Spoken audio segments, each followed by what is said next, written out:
Welcome back. खबरों के सिलसिले को एक मरतबा फिर आगे बढ़ाएंगे और आपको बताएंगे पाकिस्तान में कोरोना के वार मजीद तेज होने लगे। मूजी वायरस से 50 अफराद जान भाग, जिसके बाद अमवात की तादाद 8,653 हो गई। National command and operation centre के ताजा तरीन अदादोशुमार के मुताबिक 24 घंटों के दौरान 3,047 नए केसेज रिपोर्ट हुए। पंजाब में 1,25,897, सिंध में 1,91,246, खैबर पख्तूनख्वा में 51,172, बलोचिस्तान में 17,650, गिलगित बल्तिस्तान में 4,770, इस्लामाबाद में 34,014, जबकि आजाद कश्मीर में 7,578 केसेस रिपोर्ट हुए। मुल्क भर में अब तक 59,48,742 अफराद के टेस्ट किए गए। मुल्क भर में कोरोना के मुस्बत केसेस की शरह 7.15 रिकॉर्ड की गई। कराची में मुस्बत केसेस की शरह 18.43% हो गई। National command and operation centre के मुताबिक मीरपुर में मुस्बत केसेस की शरह 14.29% रिकॉर्ड की गई। पेशावर में 11.68%, स्वात में 7.25%, एबटाबाद में 7.80%, मुजफ्फराबाद में 8.29% मुस्बत केसेस की शरह, बलोचिस्तान में 12.85%, गिलगित बल्तिस्तान में 1.22% मुस्बत केसेस की शरह होगी। एनसीओसी के मुताबिक इस्लामाबाद में मुस्बत केसेस की शरह 4.81, खैबर पख्तूनख्वा में 8.10%, पंजाब में 3.89%, सिंध में 12.27% रिकॉर्ड होगी। गवर्नर और वज़ीर आला पंजाब की मुलाकात, पीडीएम की इंतशार बामुमकिन सियासत नाकाम बनाने के अज़म का इजहार किया। इस मौका पर गवर्नर पंजाब चौधरी सरवर ने कहा कि आनी मुद्दत से कहीं नहीं जाने वाली। पीडीएम को अवाम की जिंदगियां नहीं, अपनी सियासत ज्यादा अजीज है। अपोजिशन के इस्तीफों और एहतजाज से हुकूमत को कोई खतरा नहीं। कोरोना में शिद्दत के बावजूद अपोजिशन का जलसा खतरनाक है। वज़ीर आला उस्मान बुज़दार का कहना था, अपोजिशन की सियासत खत्म हो चुकी, अवाम हुकूमत के साथ है। पीडीएम जितने मर्जी जलसे कर ले, हुकूमत कायम रहेगी। वज़ीर आज़म इमरान खान की क़यादत में पाकिस्तान आगे बढ़ रहा है। मुल्क से करप्शन का खात्मा तहरीक इंसाफ की हुकूमत का मिशन है। जनूबी पंजाब में डेडलाइन गुजरने के बावजूद गंदम की काश्त का मुकर्ररा हदफ ताहाल पूरा न हो सका। काश्तकारों ने हुकूमत से खादों और बीज की कीमतें कंट्रोल करने का मुतालबा कर दिया। मुल्तान समेत जनूबी पंजाब में गंदम की काश्त का हदफ 70 लाख एकड़ रकबा मुकर्रर किया गया, लेकिन खाद और बीज की कीमतों में इजाफे से काश्तकारों के माशी मसाइल मजीद बढ़ गए। इसलिए 30 नवंबर की डेडलाइन गुजरने के बावजूद ताहाल 60 लाख एकड़ रकबे पर ही गंदम काश्त की जा सकी, जिसकी वजह से काश्तकारों ने खाद और बीज की कंट्रोल रेट पर दस्तयाबी यकीनी बनाने के लिए हुकूमत से नोटिस लेने का मुतालबा किया। खबरों के सिलसिले को आगे बढ़ाते हैं और आपको बताते हैं कि गुजरांवाला में असिस्टेंट कमिश्नर हीरा रिजवान ने टीम के हमरा कार्रवाई करते हुए कानून की खिलाफ वर्जी पर 4 भट्टों को सील किया, जबकि एक भट्टा मालिक को जुर्माना आयद किया। मजीद इस हवाले से जानते हैं अपने नुमाइंदे अमजद मलिक से। जी अमजद मलिक, आगाह कीजिएगा, इस हवाले से क्या तफसीलात हैं आपके पास? जी बिल्कुल, तहसील इंतजामिया की जानिब से बड़ी कार्रवाई सामने आई है, जहां पर उन्होंने कार्रवाई करते हुए 4 जो गैर कानूनी भट्ठे थे उनको सील कर दिया है, जबकि एक को जुर्माना भी आयद किया है। असिस्टेंट कमिश्नर हीरा रिजवान ने अपनी टीम के हमरा, जिसमें मलिक आमिर शहजाद नायब तहसीलदार, मोहम्मद सलीम नसरुल्ला और पुलिस के समेत फायर ब्रिगेड की जो गाड़ियां थी उनके हमरा इस ऑपरेशन में शामिल थी। ईंटों के भट्ठों पर अचानक छापे जब मारे गए तो भट्ठा मालकान जो थे वो नए कवानीन की बिल्कुल और मुकम्मल तौर पर खिलाफ वर्जी करते हुए पाए गए हैं, जहां पर उन्होंने अपना वही पुराना जो तरीकाकार था उसको अपनाया हुआ था, जिसके बायस आलूदगी फैल रही थी और मुतअद्दिद जो बीमारियां हैं उनके फैलने का भी खदशा था। जबकि दूसरी जानिब हुकूमत ने जो भट्ठा मालकान है उनको वाज़ेह तौर पर हदायत जारी कर रखी हैं कि वो जो नई टेक्नोलॉजी है जिग जैग उसके इस्तेमाल को यकीनी बनाएं, ताकि धुआं आलूदगी ना फैले और इसकी वजह से बीमारियां जो हैं वो फैलने का ये सबब न बने।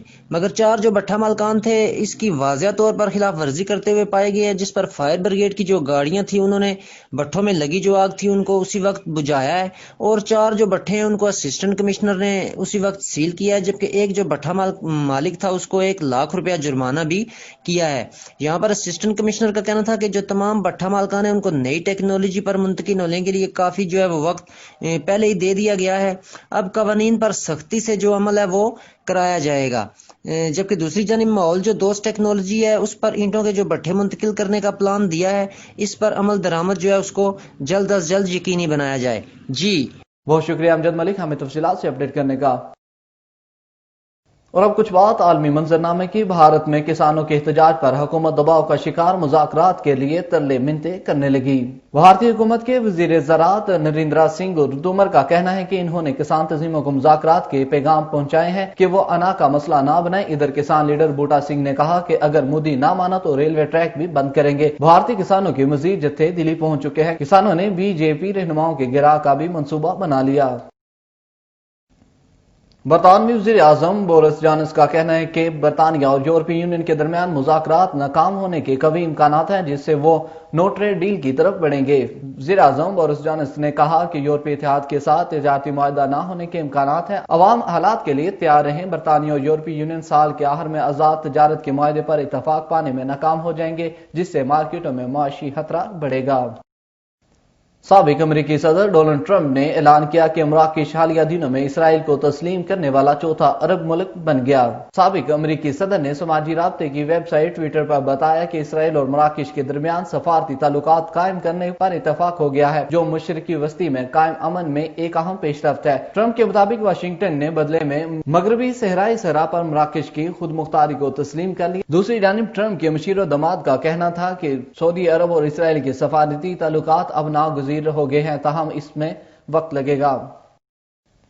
کویتی اقامہ ہولڈرز کے لیے حکومت نے 2 سالہ مدت کا قانون تبدیل کرتے ہوئے اقامے کی میعاد 1 سال کر دی۔ کویتی وزارت داخلہ نے غیر ملکیوں کو 2 سال یا اس سے زائد مدت کے لیے رہائش دینے سے روک دیا۔ پاکستانی بھی اس زمرے میں شامل کیے گئے۔ اس فیصلے کا اطلاق کویتی شہریوں کی غیر کویتی بیویوں، کویتی خواتین کے غیر کویتی بچوں، غیر کویتی ماؤں اور غیر کویتی بیوی اور بچوں پر بھی ہوگا۔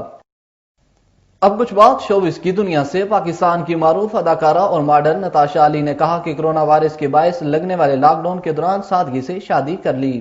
نجی ٹی وی کے مارننگ شو میں میزبانی کے فرائض انجام دینے والی اداکارہ نتاشا علی نے انٹرویو میں انکشاف کیا کہ 14 اگست کو شادی کے بندھن میں بن چکی ہوں۔ ایک سوال کے جواب میں ان کا کہنا تھا کہ شادی کے دوران بہت زیادہ تقریبات کے حق میں بھی نہیں ہوں۔ اداکارہ نے بتایا کہ میں نے نکاح میں صرف ایک جوڑا پہنا تھا۔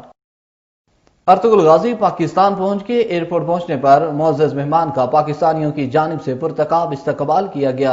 الطان دوزتان کی پاکستان آمد کی تصدیق ترک سفارتخانے کے ٹویٹر اکاؤنٹ سے بھی کر دی گئی۔ خبریں ہیں کہ ارطغرل غازی کے نام سے مشہور اداکار نجی کمپنی کی جانب سے خصوصی دعوت پر پاکستان پہنچے ہیں۔ میڈیا رپورٹس کے مطابق ترک اداکار لاہور کے علاوہ اسلام آباد کا بھی دورہ کریں گے، تاہم ترک سفارتخانے کی جانب سے جاری ٹویٹ میں ان کی دیگر مصروفیات کے بارے میں کچھ نہیں بتایا گیا۔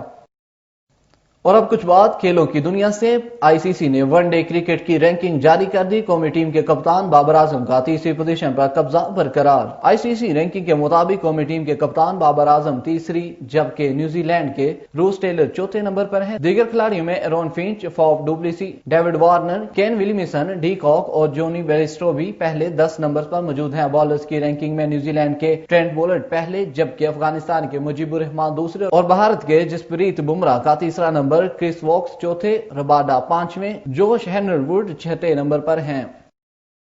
RNN نیوز سے فی الوقت اتنا ہی۔ مزید خبروں تفصیلات کے لیے وزٹ کیجیے ہماری ویب سائٹ urdu.rnnewshd.tv اور دیکھتے رہیے RNN نیوز۔ اسی کے ساتھ مجھے اکمل اشرف کو دیجیے اجازت۔ اللہ حافظ۔